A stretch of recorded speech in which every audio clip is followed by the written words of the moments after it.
देखिए जाति गणना जो है एक्चुअली बिहार में गलत तरीके से बताया गया। जाति गणना करने का अधिकार बिहार सरकार को है ही नहीं। भारतीय जनता पार्टी अपना उठाएगी मुद्दा, लेकिन जाति गणना नहीं, जाति सर्वेक्षण, क्योंकि जनगणना का अधिकार भारत सरकार के पास है। तो नीतीश कुमार जी बिहार की जनता को मिसगाइड कर रहे हैं। जाति सर्वेक्षण नाम से आप कुछ भी कर ले, जाति जनगणना आपके अधिकार क्षेत्र में ही नहीं आता है। तो इसलिए जब वो जाति गणना आपके अधिकार क्षेत्र में नहीं, तो उसका लाभ क्या लेंगे? भारतीय जनता पार्टी अभी उठाएगी उस बात को समय के साथ में। जाति सर्वेक्षण करवा सकते हैं, करवाई, लेकिन भारतीय जनता पार्टी के लिए ये पहली बार ऐसा बिंदु आया है जहां भारतीय जनता पार्टी को थोड़ा सा तो अलर्ट होना पड़ेगा, क्योंकि मंडल की जो सुगबुगाहट है, क्योंकि पिछले 8 सालों में विपक्ष को, चाहे उत्तर प्रदेश हो, चाहे बिहार हो, चाहे भारत का और भी कोई राज्य हो, जहां जहां भारतीय जनता पार्टी एक बार पैर जमा लेती है, उसके पैर उखाड़ना मुश्किल हो जाता है। बिहार में जो अभी 3 उपचुनाव हुए, उनमें आप देखेंगे भारतीय जनता पार्टी को 40% मत मिले हैं और आरजेडी और जेडीयू को मिलाकर 42% मत मिले हैं। बिहार में अगर पूर्व चुनाव में देखें तो बीजेपी सबसे ज्यादा बड़ी पार्टी है मत प्रतिशत के आधार पर, यानी सबसे ज्यादा मत बिहार में भारतीय जनता पार्टी को मिला है। तो विपक्ष के अंदर एक बेचैनी है कि भारतीय जनता पार्टी को कैसे नियंत्रित किया जाए। अब मान लो अगर मैं विपक्ष में होता तो मैं भी यही करता। कोई तो ऐसा एक रास्ता निकालेंगे ना जहां से हम भारतीय जनता पार्टी को चित्त कर दें। यहाँ तो भैया पहलवानी चल रही है, तुम हमको दाव दो, हम तुमको दाव मारे। तो विपक्ष पिछले 8 सालों में भारतीय राजनीति में भारतीय जनता पार्टी के मंडल और कुमंडल का जो एक हाइब्रिड तैयार किया भारतीय जनता पार्टी ने, उस हाइब्रिड का जवाब नहीं निकाल पा रहे। जो ये जाति जनगणना, जाति सर्वेक्षण की जो बात कर रहे हैं, शायद ये कह रहे हैं कि हम और ज्यादा एक्सट्रीम जातिवाद की तरफ जाएंगे तो शायद भारतीय जनता पार्टी को हम कुछ नुकसान पहुंचा पाए। अब ये तो समय बताएगा कि भारतीय जनता पार्टी को ये कितना नुकसान पहुंचा पाते हैं। लेकिन हाँ, भारतीय जनता पार्टी असहज जरूर होगी, क्योंकि वो हिंदुओं को मिलाकर चलने की बात करती है, जबकि जो इस समय विपक्ष के लोग हैं वो हिंदुओं को तोड़कर चलने की बात कर रहे हैं। तो अब भारतीय जनता पार्टी, मैंने कल भी आपके प्लेटफॉर्म में कहा था कि भारतीय जनता पार्टी जात की राजनीति के साथ साथ धर्म की राजनीति करेगी। और आज ही एक सुगबुगाहट आ गई कि लखनऊ का नाम और मिर्जापुर का नाम भारतीय जनता पार्टी जो है विश्वामित्र नगर और लक्ष्मणपुर या लक्ष्मण नगर करने जा रही है। तो देखिए आप धीरे धीरे तुम दाल डाल हम पात पात की राजनीति चलेगी उत्तर प्रदेश में भी और बिहार जी। और चीजों के बीच में अगर हम देखें तो लालू यादव की जो एंट्री होने वाली है बिहार में एक बार फिर से, इसको लेकर के भी कई सवाल खड़े होने लगे हैं। और ऐसा कहा जा रहा है कि अब लालू यादव ही है जो बिहार में नीतीश कुमार के संकट मोचन बन के आएंगे। 2 चीजें हैं, या तो उनके लिए संकट मोचन बन के आएंगे या फिर गेम चेंजर बन करके आएंगे। ये कुशवाहा और नीतीश के बीच में जो गेम ओवर की लड़ाई चल रही है, ऐसा ना हो कि यहाँ गेम चेंजर कोई और बन जाए। ऐसा ये लक्ष्य देखा जा रहा है कि वो आएंगे सिंगापुर से, तो पहले नीतीश कुमार को कहीं कन्विंस करें कि आप केंद्र की राजनीति कीजिए, और इधर अपने बेटे की तेजस्वी की ताजपोशी की तैयारी को लेकर के चर्चे ऐसे हो रहे हैं। भाई अगर मैं लालू यादव होता तो मैं क्या करता, तो मुझे उसका उत्तर मिल जाता। मैं क्यों चाहूंगा नीतीश कुमार मुख्यमंत्री रहे? लालू यादव क्यों चाहेंगे नीतीश? अगर कोई राजनीतिक बहुत बड़ी मजबूरी होगी तो ही तो बनाया गया था। लेकिन जो बिहार के उपचुनाव हुए, उपचुनाव क्या होता है, बहुत बड़े संकेत। आमतौर पे उपचुनाव में पार्टियां, रूलिंग पार्टियां नहीं हारती, और अगर वो हार जाती है, क्योंकि तो वो जनता सोचती है यार उस व्यक्ति के साथ रहो जो सत्ता में है। अगर वो हार जाती हैं तो अपवाद स्वरूप हो तो अलग बात है कि उनके लिए वो चिंता का विषय ना हो। ज्यादातर अगर रूलिंग पार्टी उपचुनाव हारती है तो उसके लिए चिंता का विषय होता है। और खासकर जेडीयू, देखिए कुर्नी विधानसभा चुनाव ऐसा था कि जो पूरी तैयारी से लोग लड़े थे। तेजस्वी भी गए, नीतीश भी गए। मतलब ये नहीं कह सकते कि भाई पहली बार हुआ था, जो उसके पहले मोकामा और वहां हुआ था, चलो वो गलती हो गई। उसके बाद जब कुर्नी का हुआ, आप वो भी हार गए और मत मिला। देखिए राजनीति में अर्षिता 2 और 2, कभी 4 हो सकते हैं, कभी 44 हो सकते हैं और कभी 0 हो सकते हैं। आरजेडी और जेडीयू जितने लोगों के प्रतिनिधित्व का दावा करते हैं बिहार, अगर उतने मत मिल रहे होते तो बीजेपी उड़ गई होती। वैसे ही जैसे 1995 में जब उत्तर प्रदेश में नारा चला था सपा और बसपा के मिलने पर कि मिले मुलायम काशीराम, हवा में उड़ गए जय श्री राम। तो इस उपचुनाव में जेडीयू का वोटर बीजेपी की तरफ आया, जेडीयू का वोटर आरजेडी की तरफ नहीं गया। इससे जो है नीतीश कुमार की जो बिहार में पॉलिटिकल बार्गेनिंग शक्ति है नीतीश कुमार जी की, वो कमजोर हुई है। देखिए नीतीश कुमार जी कहते जीते कोई, मुख्यमंत्री बिहार में नीतीश कुमार होते हैं जी। कोई जीते, आरजेडी जीते, बीजेपी जीते, लेकिन मुख्यमंत्री नीतीश कुमार बनेंगे। तो आप समझिए नीतीश कुमार ने एक दूसरे को संतुलन में रखा, तराजू में एक तरफ दूसरा बाट बीच में नीतीश कुमार डंडी, कि तुम इधर करोगे तो हम उधर चलाएंगे, तुम उधर करोगे तो हम उधर चले जाएंगे। अब लालू यादव के आने के बाद मुझे ऐसा लगता है कि मैंने तो भाई बिहार तक में यही कहा है कि वो नीतीश कुमार को काहे मजबूत करेंगे। नीतीश कुमार 1997 में डिच करके गए, 2017 में डिच करके गए आरजेडी को।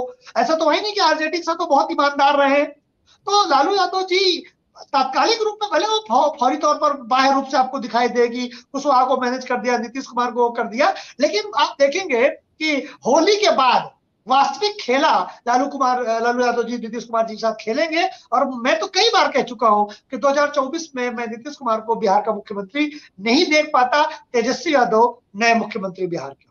जी अरुणेश सर, अगर आपकी प्रतिक्रिया इस पे ली जाए। कर सकते हैं लालू यादव अनप्रेडिक्टेबल हो सकता है, आकर के पुचकारे कि हाँ भाई ठीक है भैया, ठीक है, अब बिल्कुल नहीं होगा, और हो सकता है कि यह बयानबाजी महीने 2 महीने के लिए रुक जाए। लेकिन इससे ज्यादा लालू यादव अपने तर्कस के तीरों को नहीं रोकेंगे, क्योंकि वो रोकना ही नहीं चाहेंगे। क्या आपको लगता है कि सिंगापुर में टेलीफोन नहीं है क्या? लालू यादव फोन करके कह दे तो किसी की हिम्मत है कि ऐसा बोल जाए? इंडिया आ जाएंगे तो ऐसा क्या बदल जाएगा जो सिंगापुर से वो नहीं रोक सकते? आरजेडी से जो बयान हो रहे हैं, क्या वो सिंगापुर से नहीं रोका जा सकता? उनको वो सिंगापुर से भी रोक सकते हैं। इसका मतलब है कहीं ना कहीं मौन सहमति है। लेकिन हाँ, इंडिया आएंगे तो हो सकता है नीतीश कुमार को थोड़ा संतुष्ट रखने के लिए लोग लगे कि हाँ चलो ठीक है, तो 1-2 महीने के लिए हो सकता है होली आराम से निकाल दे नीतीश कुमार जी की।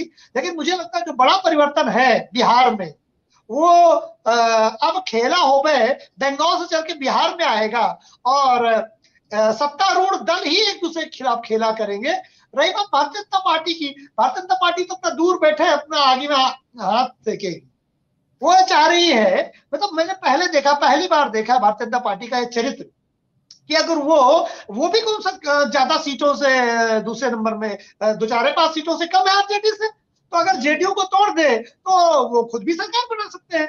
लेकिन वो सरकार बनाने के लिए लायक नहीं है, वो सरकार बनवाने के लिए लालायित है कि तेजस्वी मुख्यमंत्री हो जाए। क्यों? क्योंकि 2-2.5 साल में बिहार की जनता ये भी देख ले कि ना तो नीतीश कुमार ने कोई बहुत बड़ा कमाल किया था, और लालू यादव ने तो जंगल राज भेजा था, तो जंगल राज पार्ट 2 तो नहीं शुरू होने जा रहा है। और बीजेपी ने पासवान जी के बेटे को लगा दिया, चिराग पासवान को, जंगल राज पार्ट 2, वो अपना चर्चा शुरू हो गई है।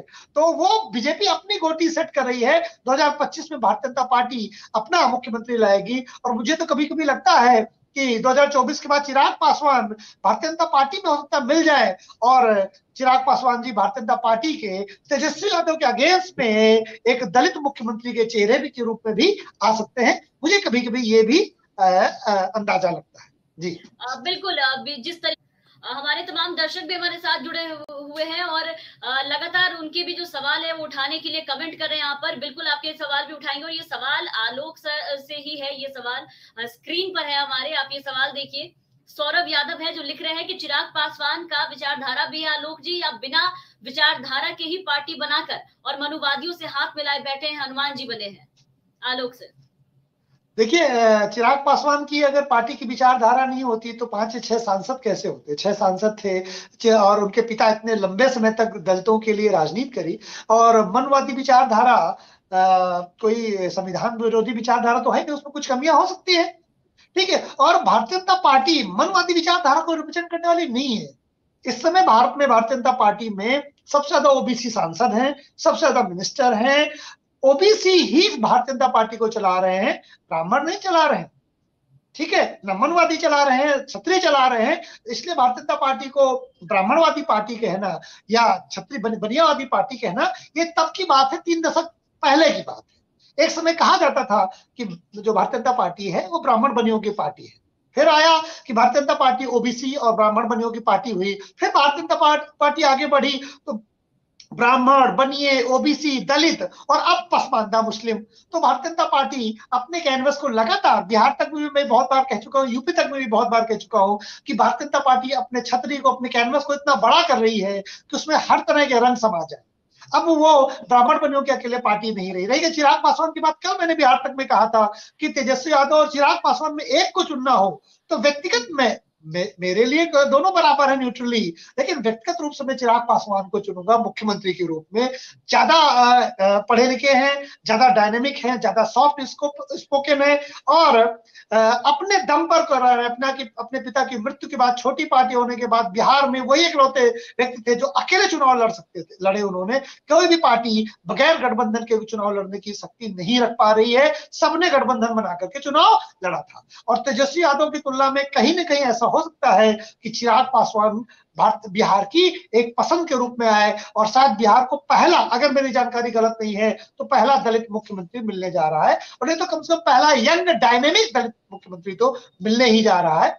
और मैं इस बात का समर्थन करूंगा कि चिराग पासवान भारतीय जनता पार्टी में आए और एक गुलदस्ते को बड़ा करें और बिहार के मुख्यमंत्री के एक कंपटीटर रहे। अब ये तो तेजस्वी यादव मुख्यमंत्री हो या चिराग पासवान हो, क्या दिक्कत है इस तरह की राजनीति होने में? या तो ओबीसी मुख्यमंत्री हो, देखिए पिछले 30 साल से ओबीसी मुख्यमंत्री है, 33 साल से, लेकिन बिहार का तो आर्थिक विकास हुआ नहीं, बिहार पिछड़ों के नेतृत्व में और पिछड़ गया। तो क्या अब दलित को मौका नहीं मिलना चाहिए, यंग और डायनेमिक व्यक्ति को, कि जरा वो भी दिखाए कि दलित एक मुख्यमंत्री बन सकता है और बिहार को सही नेतृत्व दे सकता है? इसमें क्या दिक्कत है अगर दलित मुख्यमंत्री बन जाता है? एक मुहिम चलनी चाहिए और एक सही कदम हो सकता है। जी काफी लोग आपके जवाब, आलोक सर आपके लिए आया था सवाल, आपने जवाब दिया। यहाँ पर एक हमारे यूजर है एडवोकेट कासमा पाल, वो एक्सप्लेन भी वो कमेंट भी कर रहे हैं कि वेल एक्सप्लेन अबाउट बिहार आलोक जी। तो बहुत बहुत शुक्रिया आलोक सर आपका ये एक्सप्लेन करने के लिए। अगले सवाल पे अपना चलते हैं। अरुणेश सर, अगला सवाल आपसे जानना चाहूंगी कि आपकी क्या राय है इस पे। देखिए ये बात तो बिल्कुल तय है कि मैं बिहार तक में शायद 5वीं बार कह रहा हूं कि नीतीश कुमार का अस्त, जो सूर्य रूपी उनका राजनीतिक चक्र है, वो अस्तांचल की तरफ है, नीचे की तरफ जा रहा है। अब हम ये नहीं कह सकते कि दोबारा सूर्य उगेगा कि नहीं, क्योंकि सूर्य तो दूसरे फिर उगाता है, लेकिन नीतीश कुमार जी का सूरज बिहार की राजनीति दोबारा उगेगा, ये बात थोड़ा सा इसमें कठिन है, क्योंकि बीजेपी और आरजेडी दोनों ये जान गए हैं कि एक दूसरे का भय दिखा करके पिछले 17 साल से मुख्यमंत्री नीतीश कुमार। दूसरी बात मैं हमेशा कहता हूं कि नीतीश कुमार बिल्कुल चाणक्य हैं, बाजीगर हैं, जादूगर हैं, जो आप कहना चाहे कह दें, लेकिन ऐसा चाणक्य मैंने भारत की राजनीति में दूसरा नहीं देखा है जो अपनी पार्टी को ही नुकसान पहुंचा करके मुख्यमंत्री हो। नीतीश कुमार तो 17 साल से मुख्यमंत्री हैं, लेकिन सबसे ज्यादा कीमत किसको देनी पड़ी? जेडीयू को। इतनी कीमत देनी पड़ी कि अब हम सब लोग इस बात पे वेट कर रहे हैं कि जेडीयू कब बटेगी, कब टूटेगी, या कब आरजेडी में उसका विलय हो जाएगा। सोचिए 17 साल से जिस पार्टी का मुख्यमंत्री हो वो पार्टी तीसरे स्थान पर है। 17 साल से जिस पार्टी का मुख्यमंत्री हो वो पार्टी 2025 के बाद जीवित रहेगी या नहीं रहेगी, इस पर प्रश्न लगने लगे तो आप समझिए नीतीश कुमार जी ने क्या कीमत चुकाई है मुख्यमंत्री बनने के लिए। अपनी पार्टी को सबसे ज्यादा कीमत उन्हें चुकाना पड़ा है, अपनी पार्टी को सबसे ज्यादा कमजोर किया नीतीश कुमार जी। इसलिए नीतीश कुमार जी अब अपने रिटायरमेंट प्लान करें। मैं तो हमेशा कहता हूँ बढ़िया सा फार्म हाउस बनवाए, तेजस्वी से कहे तुम मुख्यमंत्री बनो और हम जाते हैं फार्म हाउस में, वही अपना जो है आराम करेंगे, पार्टी करेंगे, चोखा पार्टी खाएंगे। तो अब उनको रिटायरमेंट ले लेना चाहिए। बिल्कुल बिल्कुल बिल्कुल। कुल नहीं, देखिए कुशवाहा जी तो दुधारी तलवार है, वो अंदर रहेंगे तो भी काटेंगे, बाहर रहेंगे तो भी काटेंगे। इस समय कुशवाहा जी नीतीश कुमार के लिए ऐसी फांस है जैसी कभी कोई नहीं फांस बनी। गुड़ भरा हसिया गले में न निकला जाए और न निकाला जाए, ठीक है। तो नीतीश कुमार जी के लिए कुशवाहा जी बहुत, इसीलिए नीतीश कुमार के ऊपर एक्शन नहीं ले पा रहे, क्योंकि उनका वोट बैंक उनसे छिटक जाएगा। और अगर नीतीश कुमार जी को कुशवाहा का वोट बैंक छिटक गया तो नीतीश कुमार की तो बिहार में राजनीति खत्म हो जाएगी। इसलिए वो उनको पार्टी से निकाल नहीं पा रहे। अच्छा, कुशवाहा जी कह रहे हैं कि बेटा तुम धक्का देके जब तक घर से निकालोगे नहीं, हम बैठे ही रहेंगे और बैठ के तुमको डैमेज करेंगे। तो कुल मिला के नीतीश कुमार जी जैसे चाहते थे कि उनके पास शरद यादव निकल गए, जॉर्ज फर्नांडिस निकल गए, पार्टी से निकल जाए, बॉल खत्म, वो बाहर जाके नुकसान करो। घर के अंदर बैठा व्यक्ति ज्यादा खतरनाक होता है इन कंपैरिजन टू घर के बाहर। घर के बाहर चले जाओ, हमने दरवाजा बंद कर दिया, काम खत्म है।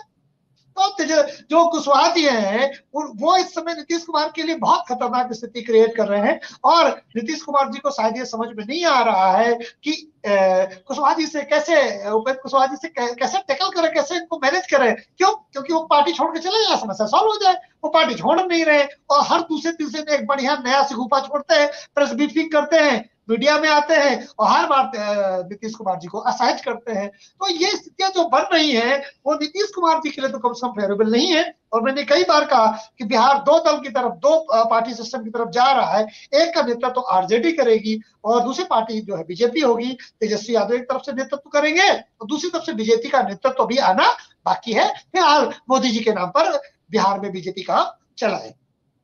जी अब ये